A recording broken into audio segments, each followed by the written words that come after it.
Hello, it's Sandy with Sandy Cogdill Designs, and today I have a really fun card for you. I've used some of Lawn Fawn's new release items. I've got Build a Bird Feeder, I've got Backyard Bird Feeder, and then I've got the Branches Backdrop. And for this card, I wanted to kind of create the look that somebody was looking through the branches, kind of at a meadow or a scene in the background. So that's what I did. Go ahead and hit subscribe if you want to be notified of future videos. You can follow me on Instagram at Sandy Cogdill or on my blog, www.sandycogdilldesigns. Let's get started. To start off, I'm going to take a piece of cardstock that is 8.5 by 11. I'm going to cut it down the center at 5.5. And then I'm going to take it to my score pal and I'm going to score at 4.25. Now I am going to slide this over just a smidgen and score it again another 1/8 of an inch over from that initial score line. This card is very bulky. It's got a lot going on the cover of the card, and then it also has a little bit more bulk on the inside because I've built a scene on the inside also. So I've got those 2 lines scored, and then I'm just going to fold on both of those lines and give it a good press with my bone folder. Once I've got that done, and then I will trim off that extra piece at the end, and it will make a standard A2 size card of 4.25 by 5.5. Since the front of my card has an opening, I've got to create that in my card front. So what I'm going to do is I'm going to take one of the backdrops that I've already cut out, and I'm going to just lay it on the top there, use my pencil to make some little marks where the corners are of my backdrop frame. And then I'm going to take that to a self-healing cutting mat, use my X-Acto knife and a ruler to cut out that opening. It takes me a little bit to get that cut out just to make sure that none of that little frame that I'm creating on the card front shows on the front of the backdrop frame, if that makes any sense at all.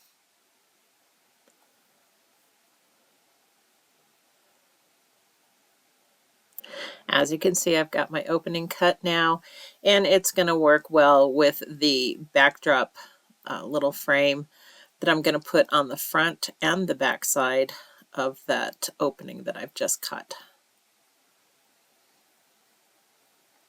As I do with most of my die cuts, I always like to touch up or dust the edges with a little bit of distressed oxide ink. I think that really helps give it a little bit more dimension, and it kind of softens that edge. So on these 2 pieces, I am using walnut stain, and I'm just going to brush along the edges of the branches. Now on that second piece, that's cut out, to cover the back side.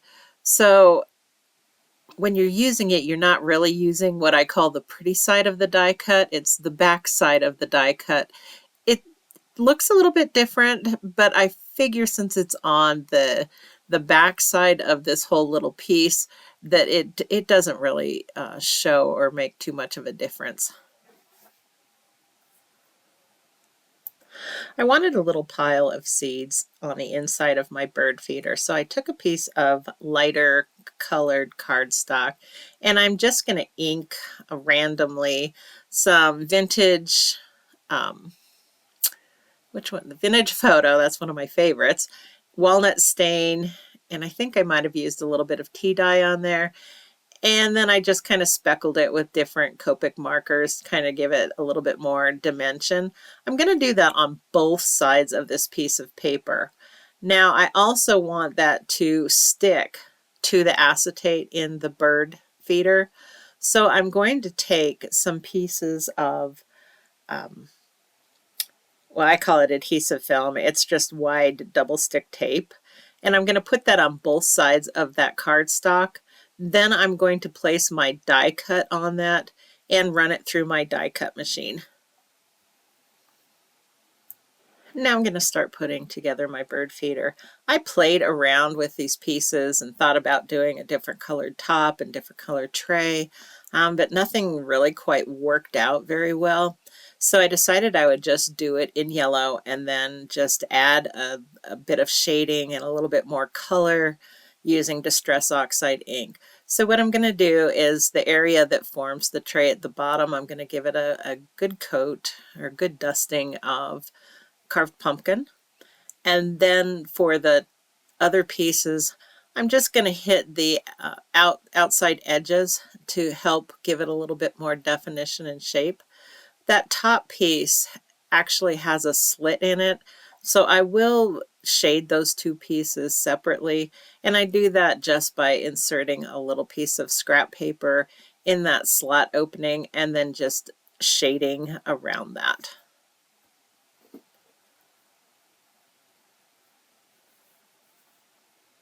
Now I'm going to put my pieces together. I'm just going to use some liquid glue to attach the little bird feeder top and the tray to that piece that I just inked. Now for the acetate pieces that are going to go on the back of these bird feeders, I do lay my acetate piece down and kind of get it in the right placement and then just kind of make a little marking with my pencil.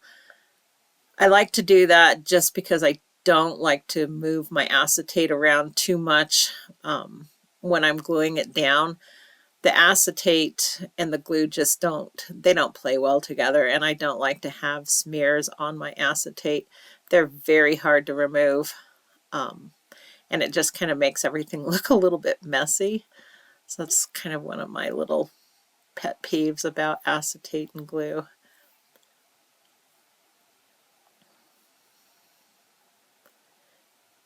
Now I'm going to take that bird seed that I die cut and I'm just going to apply one side of it. I'll peel it off the cardstock and then apply it to one side of the bird feeder. To give my bird feeder a little bit more dimension and help that bird seed fit in there a little bit better, I've cut a third piece of cardstock with the bird feeder die. And I'm going to place that in between the two pieces that have the acetate on it.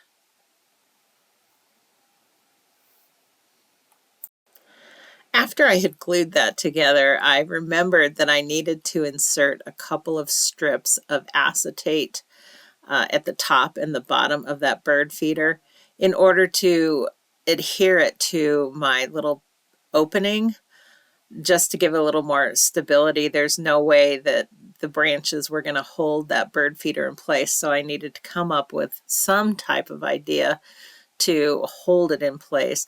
So I've got a couple of pieces of acetate that are trimmed to maybe a little bit wider than a quarter, probably 3/8 of an inch, and I didn't really measure the length of them. I'm just going to go ahead and use some glue and insert them in between those bird feeder layers and let that dry a little bit. While I was working on this card, it occurred to me that anything that was going to be on the inside of the card was going to show through to the front side. And I did want to have a sentiment on the inside. So what I came up with is cutting a piece of ground or grassy area that could go at the bottom of the front of the card. Then I could stamp my sentiment on the inside and it wouldn't show, and it would actually add just a little bit of an element of surprise. So what I'm going to do is I'm going to take a piece of green cardstock. I think that one is called Celadon, and I'm going to use my simple my simple border die, simple hillside border die, sorry, to cut out a little piece of hillside that's going to cover my sentiment on the inside. I hope this is all making sense. At least you can watch the process in the video, because I don't know that I'm explaining it that well.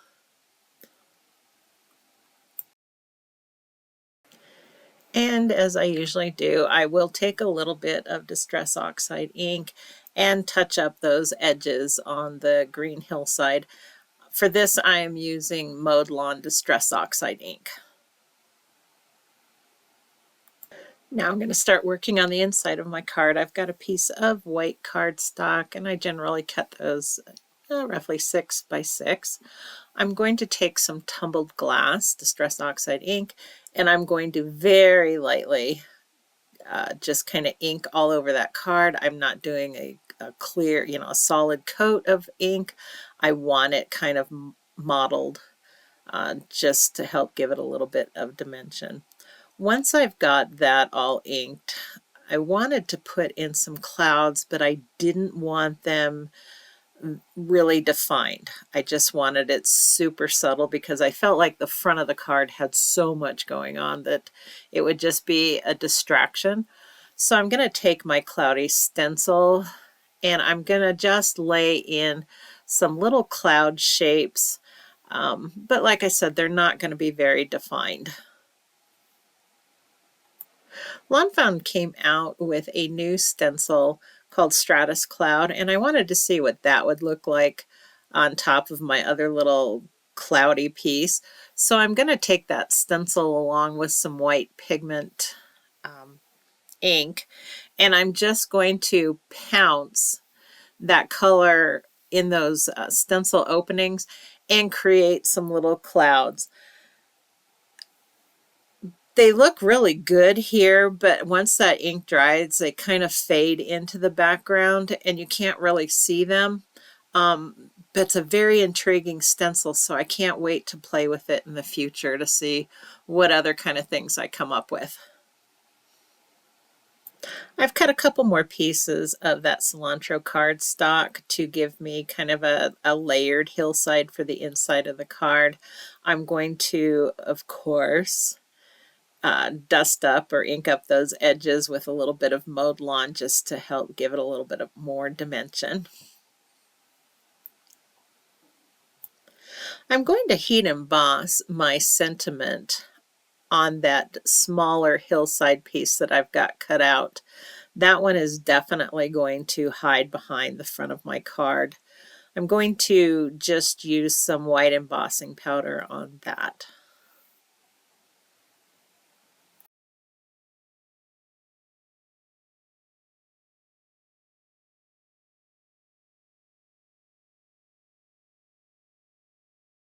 Now I'm back to the front of my card. I've glued the little ground piece on the front of the card.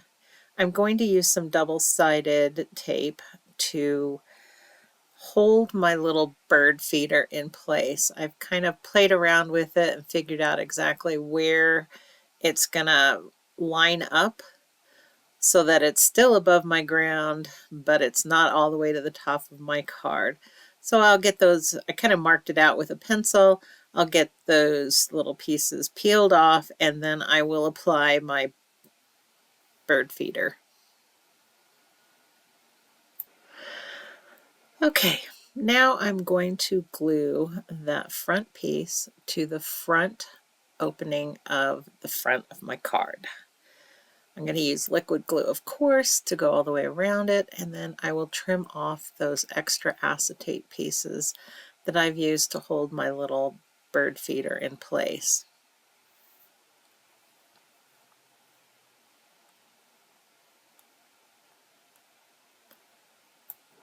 Now I'm going to go ahead and glue that back piece on the back inside of that front cover. I think it's really important to use liquid glue here. It gives you time and a little bit of wiggle room for getting those pieces lined up so that the frame is not showing and everything looks kind of good. It's a little bit tricky getting all these branches and leaves lined up so that you don't have a bunch of shadows or or weird spots when you look at the card. This is a little tricky right here, but I do think that the liquid glue helps. I've also left the glue on the outside of the frame because you are going to see me kind of hit the struggle bus pretty quick here. Okay, so now I've got troubles. I have gaps in between my branches that are on the front and the back side of that backdrop. I don't want to just glue everything together because it's going to get really wavy. So I need to fill in those gaps somehow. I don't want to use foam tape because not only is it going to look weird and be kind of messy, it is going to be really time consuming to cut foam tape thin enough to support those branches. So what I've done is I've cut another backdrop out of the same brown cardstock, and I'm going to just trim branches and pieces off where I've got gaps. And then I will glue the pieces that are like hanging over the bird feeder. I will glue those directly to the bird feeder, but I do have to fill in those gaps. So I'm just going to trim where I need to, the leaves and the branches that I need to, and fill in those openings using some liquid glue. This is very, very time consuming. This is not a quick card to make whatsoever. It's very impactful, but this part I really did not plan on, and it did take some time to get those little gaps filled in. In retrospect, I could have made this card a lot simpler by just using a large piece of acetate to fill in the front of the card and then just glued everything on top of it. But I didn't think it was going to give me the effect I was looking for. Plus, I don't like to have that much acetate showing on a card. I just think it kind of cheapens it because it's so shiny, if that makes any sense. I'm kind of just weird that way, I guess. Anyway, if you're going to make this card, just plan on this part taking a little bit of time. For the leaves, I have just inked some white cardstock with Twisted Citron, Mowed Lawn, and Rustic Wilderness, and just kind of splotched it on there just to give it a mottled look. I will go ahead and do that and then cut out my leaves. It takes about 4 passes through the die cut machine to get those leaves all cut out so that you have enough for the front and the back. Nothing really complicated here, thank goodness, after having to build up all of those branches. I'm just going to lay down some glue and then lay in my little leaves to get that front and back side of the front finished up. Back to the inside of my card. So I've cut my background that I've inked with the clouds at 4 inches by 5 1/4. I've adhered my little grassy pieces at the bottom of the card. And then I'm just going to glue that whole little panel to the back panel of my card. At this point, my camera on my phone had run out of battery, so I didn't really record putting it all together as far as the little element pieces. I did use the Backyard Birdfeeder stamp set and the add-on and the coordinating dies. I used Copic markers to color those all in. The colors that I used are Y02, Y38, B00, B02, B04, T0, T2, T5, R24, R29, R39, E30, E33, E37. For my little squirrels, I used E70, E71, E74, and E41. RV10, RV23, G21, G46, and G28. Once I had all of my pieces cut out and applied to the front and the inside of the card, I felt like the inside was just really naked at the top. I didn't want to add any more birds or anything else because I thought it was going to get way too busy since it was so open from the front. So I decided to use the puffy cloud frame die, and I just added some little clouds into that sky just to give it a little more interest. I felt like my clouds, especially the stratus ones, had faded so much into the background that they didn't even really show up that much. And that pretty much does it for this card. I love the way it turned out. It was a lot more time consuming and a lot more complicated than I thought it was going to be, but I still love it a lot. I think it's really cute. Anyway, go ahead. If you like this video, give me a thumbs up. You can follow me on Instagram at Sandy Cogdale or on my blog, sandycogdaledesigns.com.